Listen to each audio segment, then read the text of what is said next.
Hey guys, welcome to Crafted and Company. I am on my way to my little pine cone honey spot. It is in my little neck of the woods. Gearing up for some projects I'm going to be doing. These trees don't actually look too good. Oh, not these trees. Gotta go down a little further. It's like, wait a minute. They look dead. Wrong trees. Oh, shoot. Okay, here we go. Here we go. So I am just gonna pull up here and we'll walk around and we'll see what all that I can find, because normally I do find some good ones, but like I said in my previous video, I've got so many pine cones I haven't really had to go foraging for any lately, but I just really want to show you guys the process from start to finish. So I thought I would grab a few just so you can see, you know, how I go from point A all the way, you know, to point B. So to C to D. Anyway, let's get to foraging some pine cones. Now, it has been a minute since I've been over here picking for pine cones. Picking pine cones, but they are all over. I see them. I like it when I can find them on the ground, but like, that looks like a good one. And another good one. I like this size, so let's see what we can find on the ground. It's not going to be as crazy as my Buckeye video. Oh, here we go. Perfect. This is what they look like when they're wet, and that's them when they're dried out.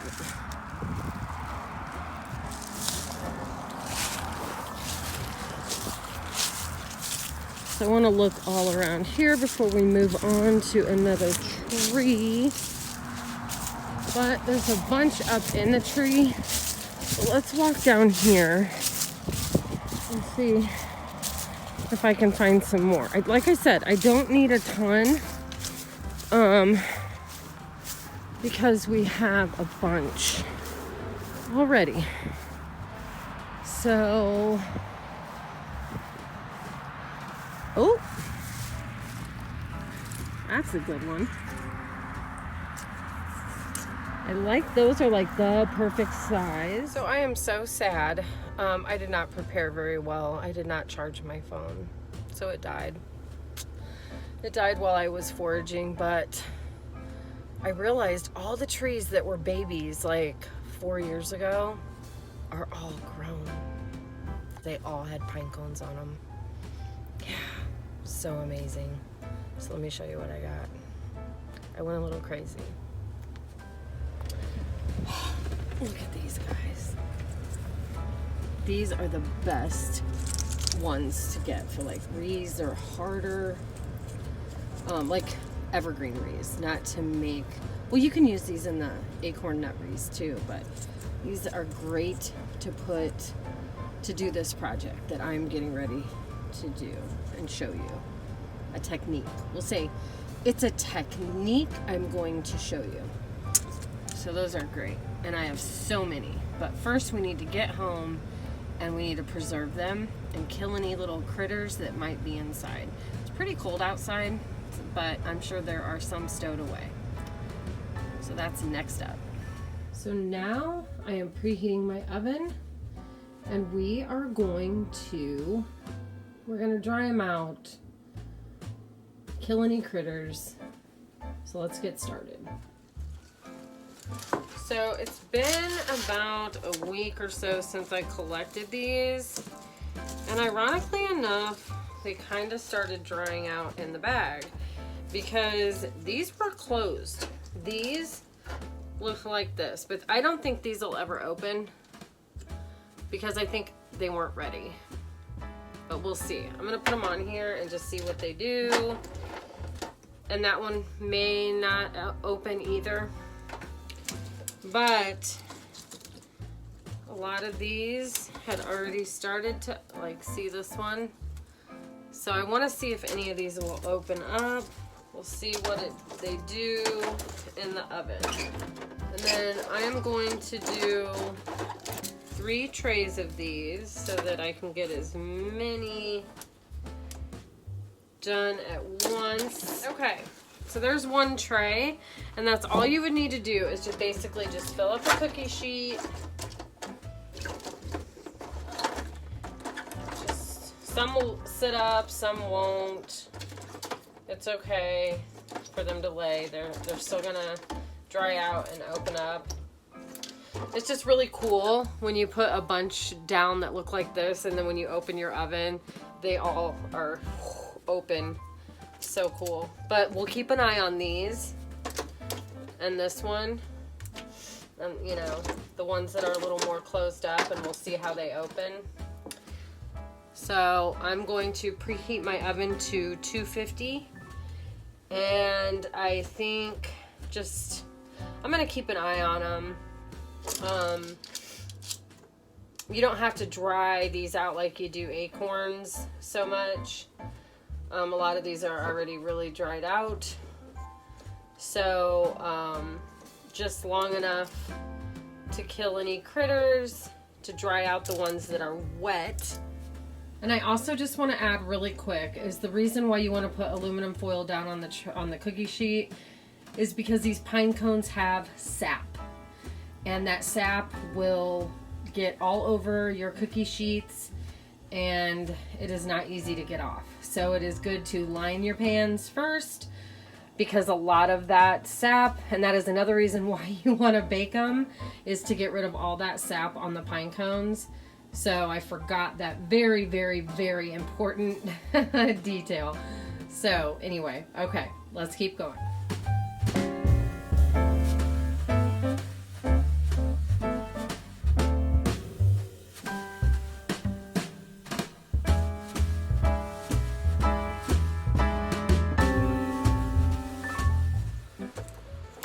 So I have them all out now, and I'm not sure now which ones were those really closed up ones. I know they were on this first tray, and I think it was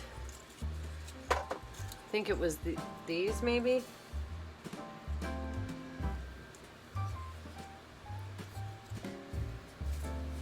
So now the next step is to snow cap these babies. Okay, so now that we're getting ready to dip these, you just want a paper plate. I was out of my regular ones, so I just grabbed some cheap birthday plates, but I doubled up on them. So just a paper plate, or a plate you don't care about. I mean, you can wash paint off, so I guess it really doesn't matter. I just use a paper plate. Then you want to do a lined cookie sheet or anything to set them on. It doesn't have to be a cookie sheet. And then I'm just using this from Menards. Now this is flat, but you could use a gloss, semi-gloss, satin. It really doesn't matter. It's, I guess, whatever you prefer. So that's up to you. But you'll want to obviously do white. And then you just want to take your paper plate and like a scoop, just like this, and scoop. Get your paint on there, and you want to spread it out. Okay, so you take your pine cone, okay? And I always just kind of start with like a dipping motion, just kind of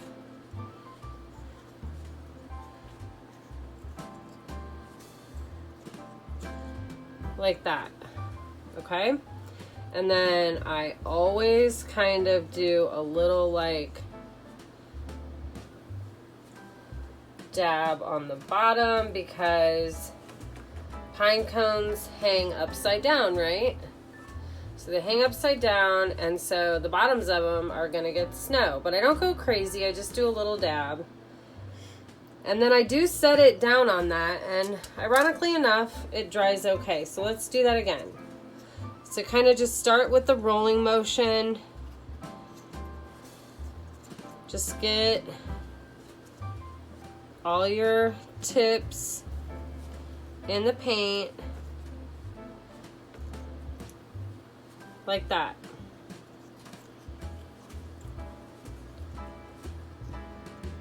Okay, and then we're just gonna do a little dab there, just kind of like that.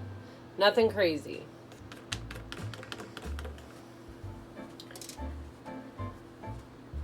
And then you just set them any which way. Let's do that again.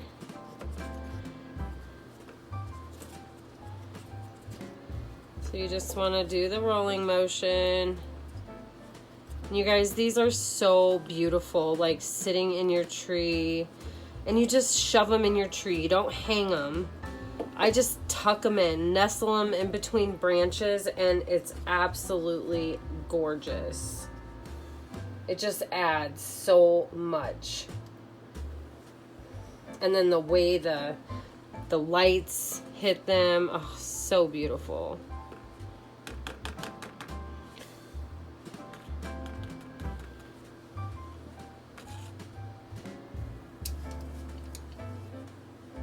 So it's really simple. Just do the rolling motion. It's a little messy. I mean, I've got paint on my hands, but that's okay. It washes off. Any crafter knows. That kind of got it covered there. Hope I don't get it on my noodle board. Okay, we'll do one more. And then I'll speed things up.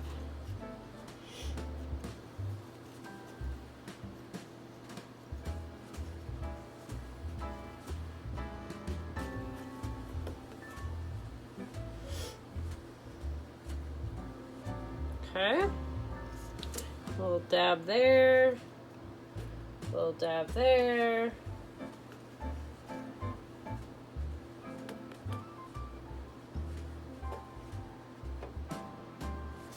All right, so I will speed things up. Hopefully you got it in that short, quick time.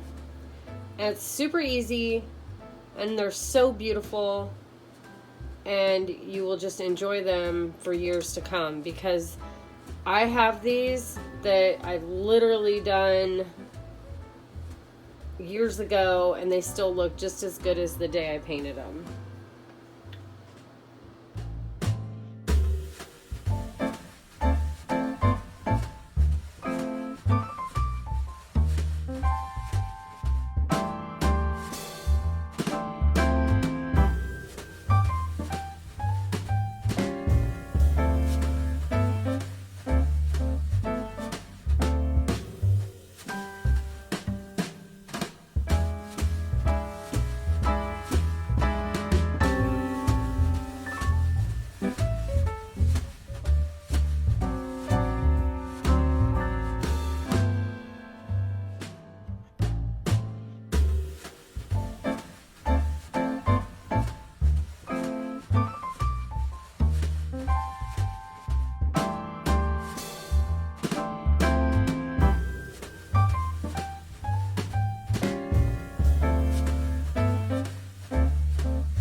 Alright guys, don't they look so pretty? So then I have these, and I love it when I find these. It's like they open on the bottom, but they don't open on the top. And it almost just looks like a flower. And I think it just is such a nostalgic looking pine cone, and I love to decorate with them. And then I dipped that little guy and that little guy and all of those. So we'll see how much I need. I don't know how many I'll need, but it's such an easy process, you guys. It's so easy to do. They're so beautiful. They look so gorgeous in your tree, in a wreath. I stick them in my greens that I put around. They're just absolutely gorgeous. Sometimes I'll just set one next to something on a shelf, and it just adds a little something to it. But I absolutely love these snow dipped pine cones, and let me just show you how beautiful they look.